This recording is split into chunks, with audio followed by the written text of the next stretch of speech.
Assalamualaikum warahmatullahi wabarakatuh. Halo teman-teman, di era globalisasi ini, kerjasama antar negara sangatlah penting, terutama dalam bidang ekonomi.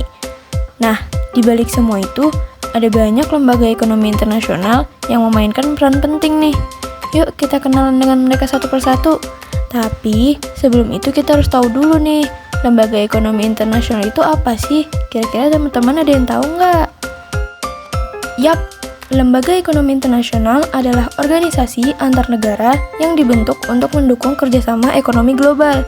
Mereka punya berbagai peran, seperti memberikan bantuan keuangan, mendukung pembangunan, mengatur perdagangan, hingga menciptakan stabilitas ekonomi dunia. Sekarang, aku akan jelasin lembaga-lembaga ekonomi internasional. Yang pertama, ada IMF atau International Monetary Fund.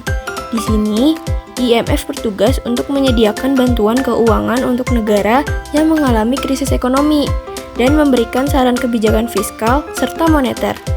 Yang kedua, ada World Bank atau Bank Dunia. World Bank bertugas untuk membantu pembangunan di negara berkembang, terutama di bidang infrastruktur, pendidikan, dan pengentasan kemiskinan. Yang ketiga, ada WTO atau World Trade Organization. WTO bertugas untuk mengatur dan memfasilitasi perdagangan antar negara agar berjalan adil dan terbuka.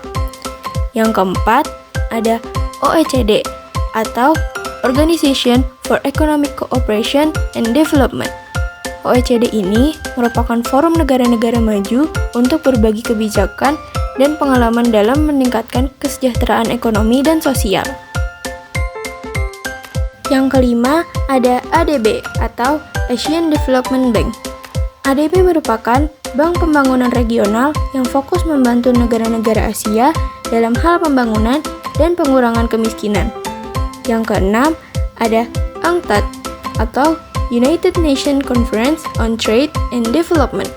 UNCTAD merupakan lembaga PBB yang mengatur perdagangan dan pembangunan untuk mendukung negara-negara berkembang.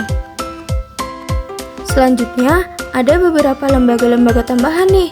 Yang pertama, ada IADB atau Inter-American Development Bank. IADB terfokus pada pembangunan ekonomi dan sosial di kawasan Amerika Latin dan Karibia. Yang kedua, ada EIB atau Europe Investment Bank. EIB merupakan lembaga keuangan Uni Eropa yang memberikan pinjaman untuk proyek-proyek pembangunan di dalam dan luar Eropa. Yang ketiga, ada AIIB atau Asian Infrastructure Investment Bank. AIIB terfokus pada pembiayaan proyek infrastruktur di kawasan Asia dan sekitarnya.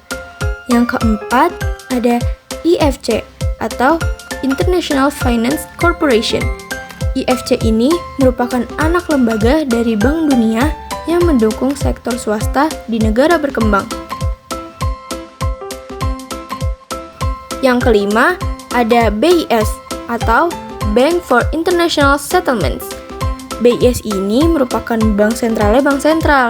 Mereka memfasilitasi kerjasama antara bank-bank sentral dunia untuk stabilitas moneter. Yang keenam, ada G20 atau Group of 20.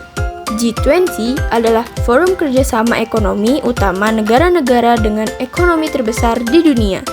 Dan yang terakhir, ada G7 atau Group of 7. G7 adalah forum 7 negara ekonomi maju yang membahas isu global, termasuk ekonomi dan keuangan. Nah, itu dia lembaga-lembaga ekonomi internasional. Sekarang, kalian sudah paham kan?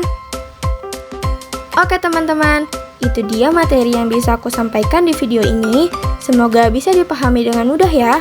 Kalau masih ada yang bingung, jangan ragu buat tanya atau putar ulang videonya. Terima kasih sudah menyimak video ini, dan sampai jumpa.